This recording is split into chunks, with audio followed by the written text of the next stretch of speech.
Nous bénissons le nom du Seigneur pour ce dimanche encore. C'est le troisième dimanche de notre mois d'octobre, mois de jeûne, mois de restauration.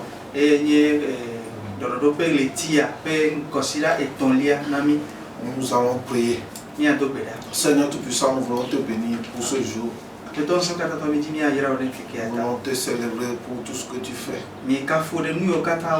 Encore ce jour, viens nous donner ta parole.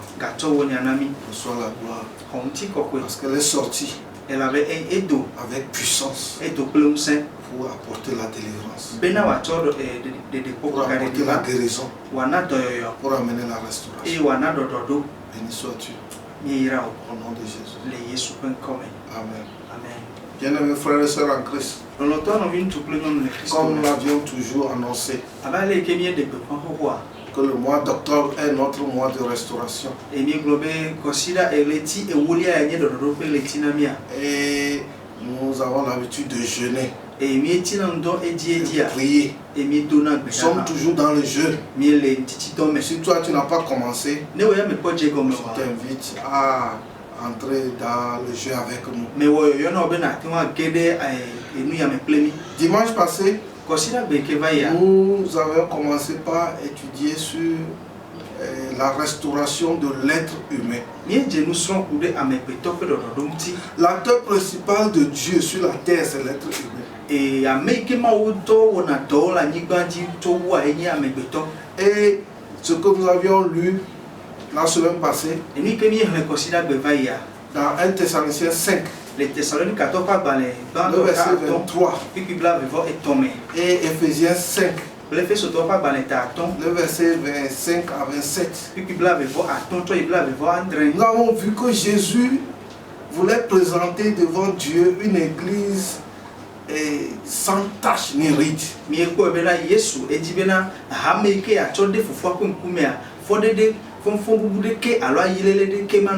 Et l'apôtre Paul disait que tout notre être, esprit, âme et corps soit préservé irrépréhensible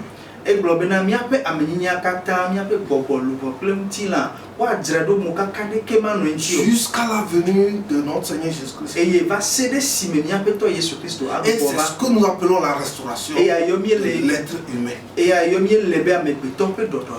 dimanche passé, nous avons touché la première partie de l'être humain qui est l'esprit. Ce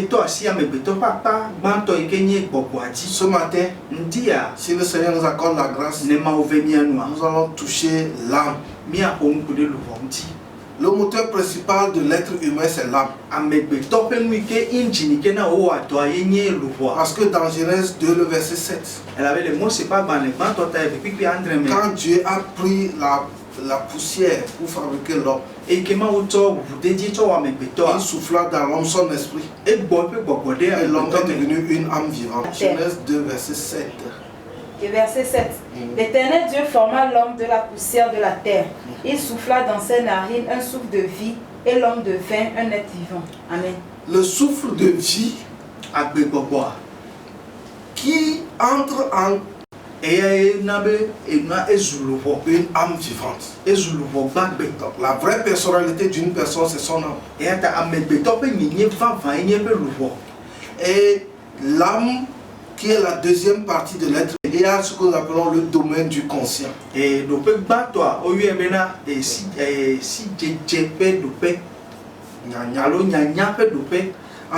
dans ce domaine-là, l'homme est conscient de ce qu'il fait. Et c'est composé de trois parties. Il y a la pensée, il y a la volonté, il y a les émotions. Deuxième partie de l'âme, on l'appelle le domaine de l'inconscient. Je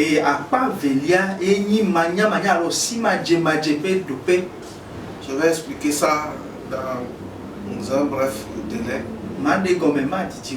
Dans ce domaine de l'inconscient, le Saint-Esprit vient utiliser ce domaine-là pour réaliser des exploits. Ou bien pour faire des choses que le domaine du conscient, que la pensée, ni la volonté, ni les émotions n'ont pas, c'est-à-dire ne sont pas habilités à accepter ou bien à coopérer avec. Et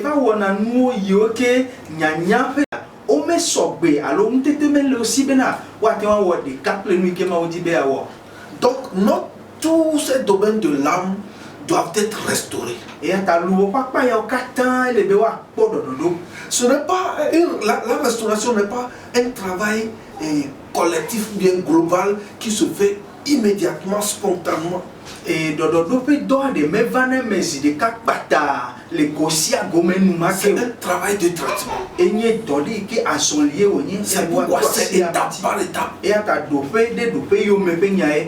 Bon, quand nous parlons du domaine du conscient, nous commençons par la pensée. Quand nous étions dans le monde, quand l'homme est tombé dans le péché, nous avons hérité une pensée animale.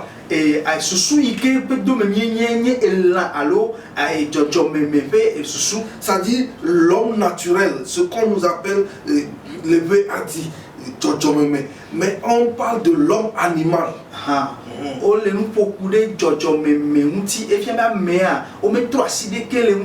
C'est-à-dire le péché a fait que nous avons commencé par raisonner terre à terre. Et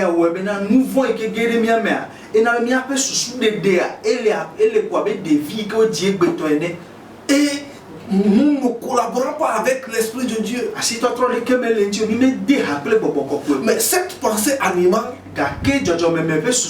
c'est ce que l'homme naturel appelle la science. C'est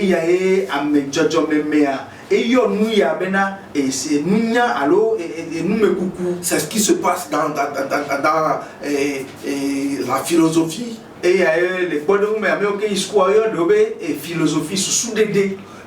les raisonnements sont des raisonnements humains.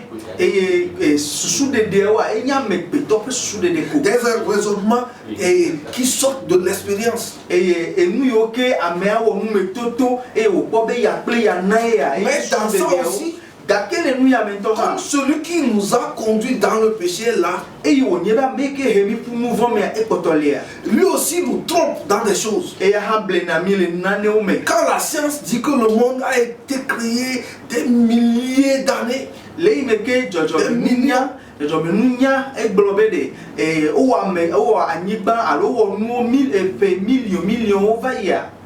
nous nous disons que le monde est rentré dans son 7e millénaire.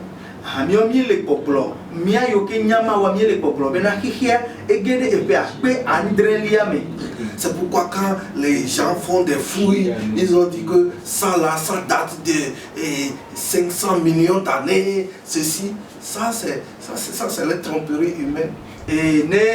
Ou bien démoniaque.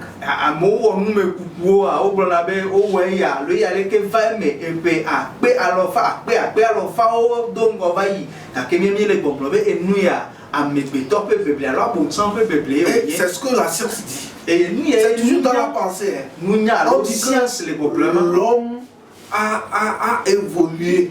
L'homme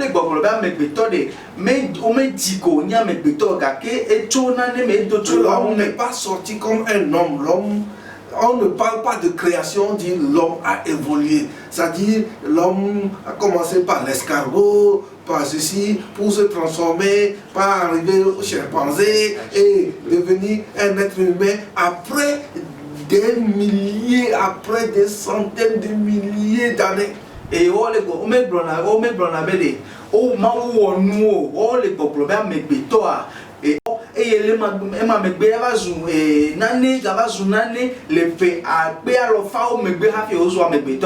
après il est devenu chimpanzé.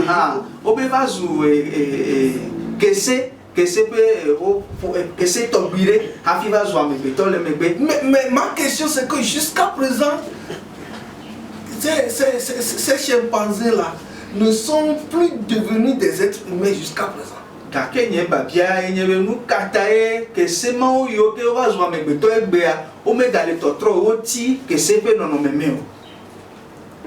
et que l'homme n'a plus évolué. Normalement, s'il y a évolution, l'homme doit quitter cette étape humaine pour rentrer dans une autre étape. C'est pourquoi notre pensée a été tordue, a été dénaturée. L'apôtre Paul dit que il y a des gens, le siècle de ce monde, le prince de ce monde, il a aveuglé l'intelligence. Et Bible a les problèmes. Qui crée mes fia et n'a pas mes pétopes sous au dos viviti. 2 Corinthiens 4, le verset 3. Corinthiens 3, ce serait là-bas. Corinthiens 3, dans les Vélia, ta et ne pipi ton. Voilé, il est voilé pour ceux qui périssent. Ouais. Pour les incrédules dont le Dieu de ce siècle a aveuglé l'intelligence, afin qu'ils ne voient pas briller la splendeur de l'évangile de Il la a aveuglé l'intelligence. Et que les gens ne voient pas ce qui est clair. On les conduit dans des choses utopiques. Dans des réalisations aléatoires. C'est pourquoi l'homme s'évade. Mais de l'autre côté, la pensée de l'homme se base sur des calculs, sur des choses chimiques. Il faut ajouter ceci pour que ça produise ceci.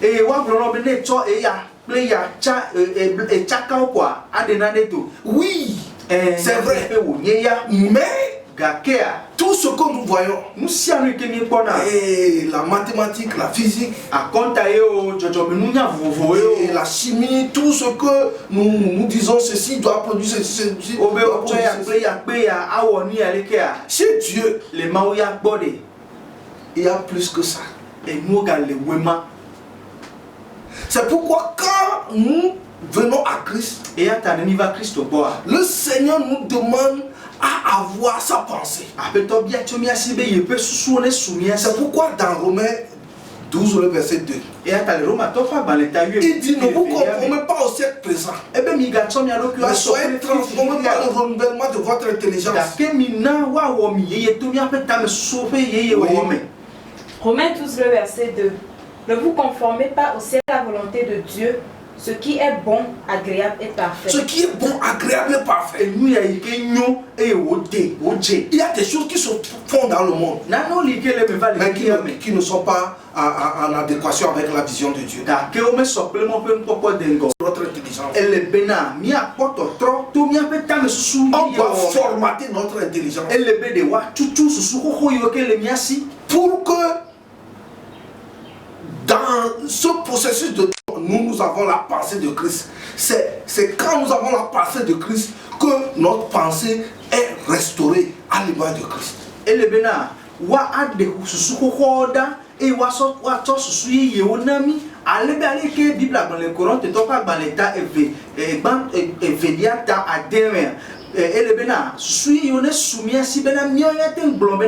Christ peut se de quoi les miame. Christ peut nous pas alors peut didio quoi les miame. Nous ne disons pas de laisser tout ce qui est du monde. Parce que tout ce qui est du monde ne vient pas du diable, mais c'est ce que la chair a hérité après que l'esprit de l'ordre de Dieu ait quitté l'homme. C'est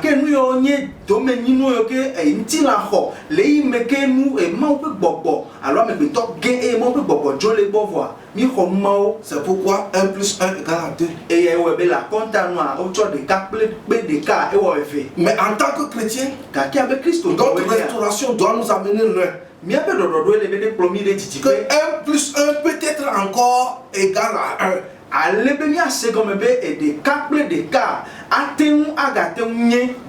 Parce que selon Dieu, 1 plus 1 égale à 1. Selon Dieu, 1000, ça dit 500 plus 500 peut faire 1.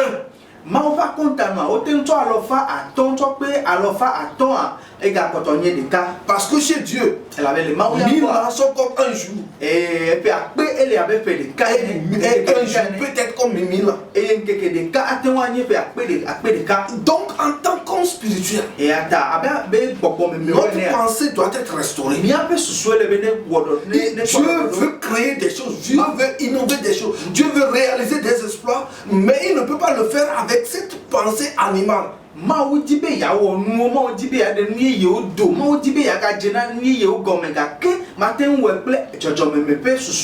la même manière, notre volonté est devenue esclave. Nous ne faisons pas ce que nous voulons, mais nous faisons seulement ce que le diable nous impose.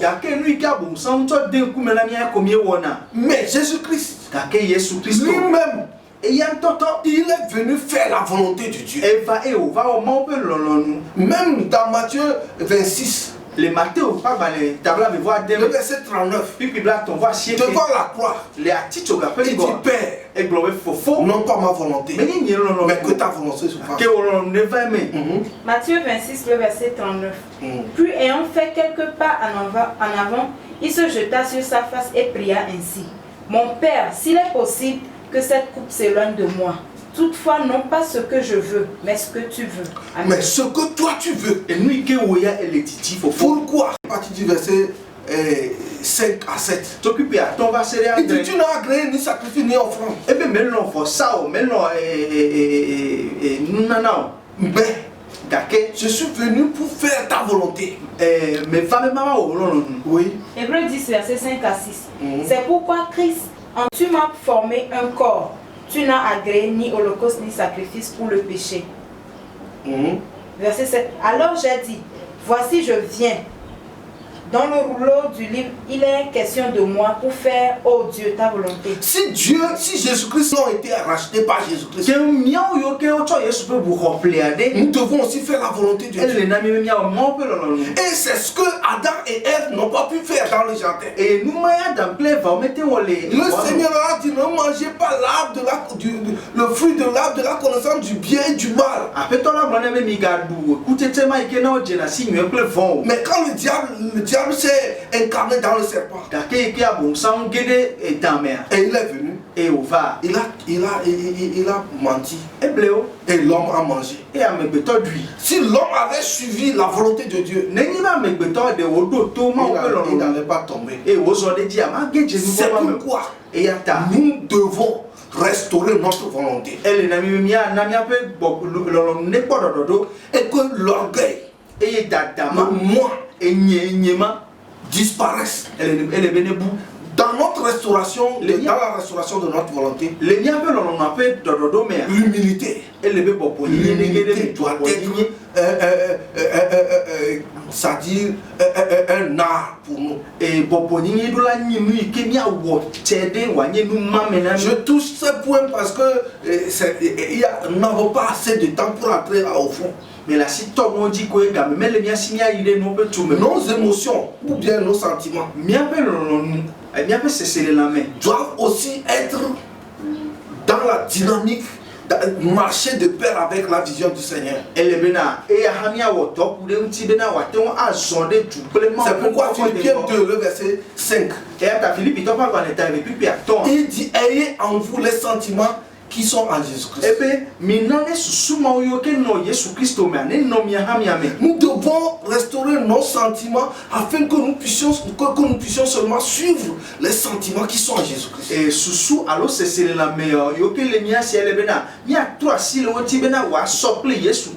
les sentiments qui étaient en Jésus-Christ sont basés sur l'amour, sur le pardon, sur le courage. Il ne doit pas y avoir de la peur.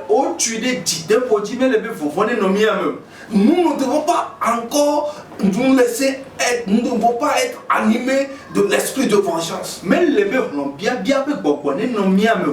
devons pas encore avoir l'esprit de jalousie, l'esprit de haine, la convoitise, la convoitise de la chair, la convoitise du monde, l'orgueil de la vie. dans notre sentiment, quand Dieu nous restaure dans les sentiments, nous devons avoir les sentiments qui sont en Christ. Ça dit sentir ce que Jésus-Christ sent. Sentir ce que le Saint-Esprit sent. Dieu doit restaurer notre sentiment. Et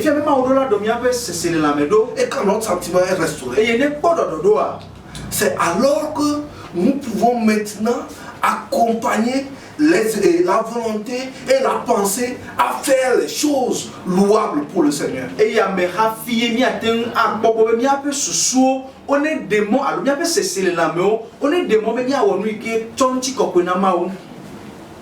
Ça, c'est la restauration du domaine du conscient. Vous pouvez voir toutes ces étapes-là dans mes livres. Le coopérateur spirituel ou bien le chrétien réhabilité.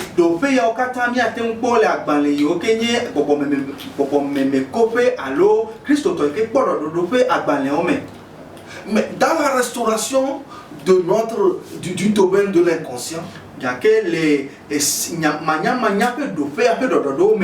la première chose que nous devons faire, c'est de nettoyer, c'est d'évacuer tous ces domaines-là, tous ces déchets qui sont dans ces domaines. Ce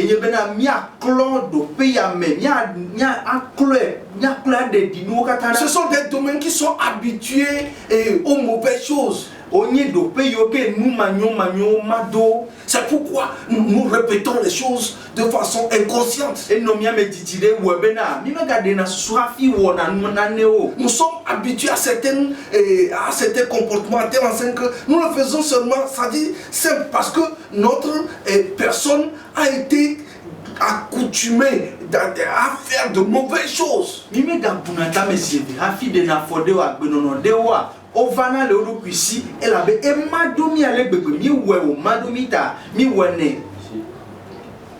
Mais le grand magasin de ces mauvaises choses-là, c'est dans le domaine du conscient, et de l'inconscient plutôt.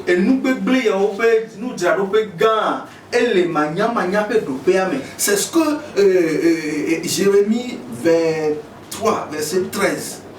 Jérémie 23, verset 13. Je pense que ce serait là-bas. Mais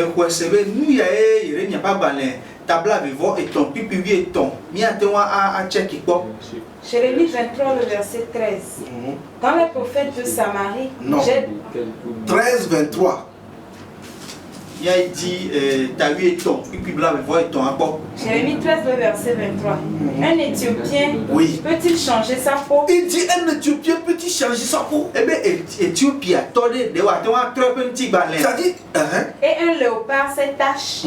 De même, pourriez-vous faire le bien, vous qui êtes accoutumés à faire le mal? Quand tu es accoutumé à faire le mal, il te serait difficile. Mais ça dit le réservoir, le magasin de ces mauvaises actions, c'est dans notre inconscient, c'est dans le domaine de l'inconscient. Et nous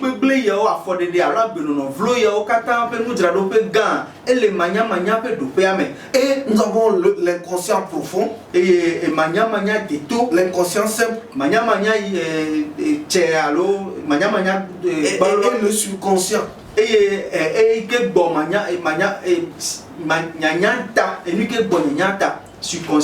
Donc, ces trois domaines-là ont été habités par les démons. Et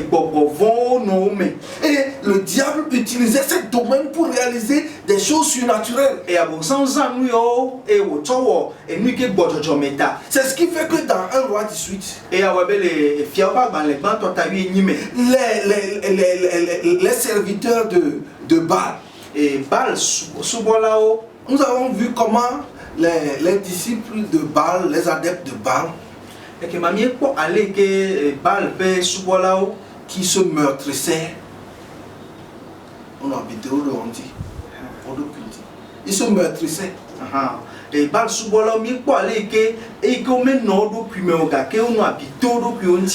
ne ressentaient rien. Pourquoi? Le démon a possédé leur inconscient, leur subconscient, leur inconscient profond, à tel enseigne qu'ils ne sentent rien. Mais après, ils vont sentir les douleurs. Et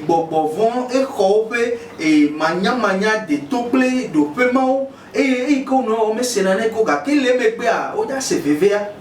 Donc quand nous ne faisons pas un nettoyage, et attendez mais les tina do paiement mais clomewa, il y aura interférence des grâces.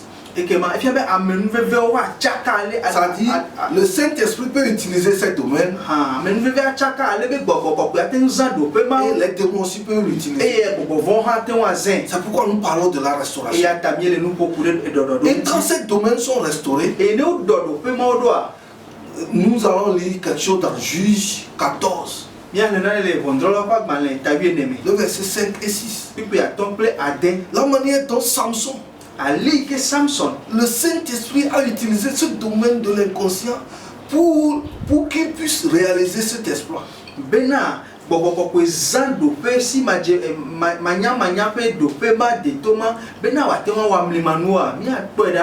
Juge 14, le verset 5 et 6. Samson descendit avec son père et sa mère à Timna. Lorsqu'ils arrivèrent aux vignes de Timna, voici un jeune lion rugissant vint à sa rencontre.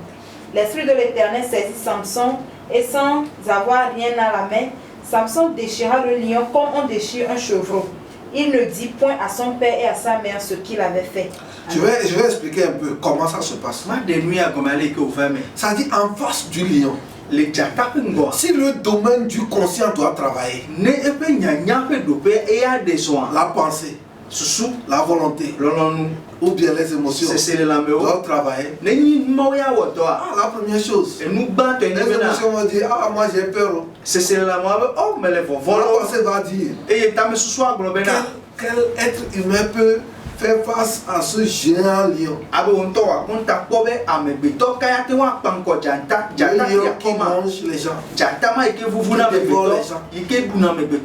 Ah, la volonté va dire, ah, si c'est comme ça, est-ce que je peux courir? Avant que toutes ces choses-là ne travaillent, il est déjà déchiré. Il ne peut même pas fuir.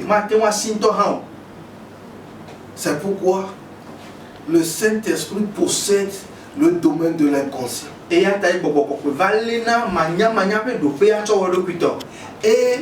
bouche le canal du conscient pour le moment. Je peux utiliser ce mot. Si ça dit la pensée est inactive, la volonté est inactive, et les émotions sont inactives, et le Saint-Esprit utilise ce domaine-là avec une dynamique de foi, de fou, la foi de fou. Alors, pour, au lieu de fuir, pour s'approcher du lion. Et l'affronter. Et en ce moment-là, le Saint-Esprit lui-même viendra posséder sa main. Comment une main, ces deux mains-là peuvent-elles déchirer la gueule d'un lion? Comment est-ce possible? Mais avec Dieu, c'est possible. Pourquoi? Quand le Saint-Esprit entre en jeu, il y a des armes que le Saint-Esprit utilise qui dépassent même des couteaux. Donc c'est ça qui a fait que Samson, avec les mains seulement, a pu déchirer la gueule du lion. Et tuer le lion. Pourquoi? Ce domaine a été restauré. Et quand nous voyons Samson, l'histoire de Samson, ce domaine, le domaine de l'inconscient, le domaine de l'inconscient a été restauré. Il a réalisé beaucoup d'espoir.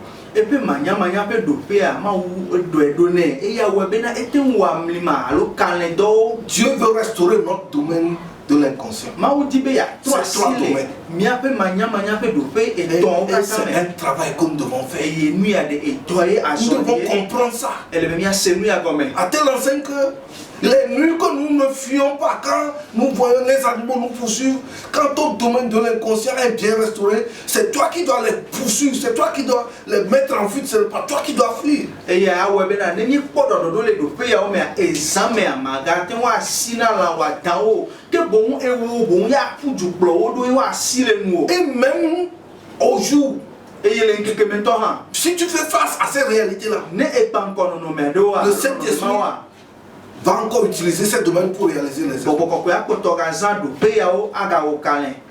Mon frère, ma soeur, nous sommes en train de parler de la restauration de l'âme. Nous avons vu la pensée qui doit être restaurée, la volonté qui doit être restaurée, et les émotions qui doivent être restaurées. Ça, c'est le domaine du conscient. Et les 2-3 domaines de l'inconscient aussi. L'inconscient profond, l'inconscient simple et le subconscient. Tous ces domaines doivent être restaurés. Que le Seigneur t'aide et qu'il t'implique dans cette dynamique afin que ton âme soit restaurée. Nous allons prier. Saint-Esprit, nous voulons te bénir, nous voulons t'exalter, nous voulons t'honorer pour cet enseignement sur la restauration de l'âme. Nous savons que tu as beaucoup de choses à nous dire, mais utilise-nous. Restaure notre âme, restaure notre pensée, restaure notre volonté, restaure nos émotions, restaure notre inconscient profond, restaure l'inconscient simple, restaure le subconscient. Béni sois-tu au nom de Jésus-Christ. Que toutes les forces qui sont contre la restauration soient neutralisées. Béni sois-tu au nom de Jésus. Amen. Amen. Amen.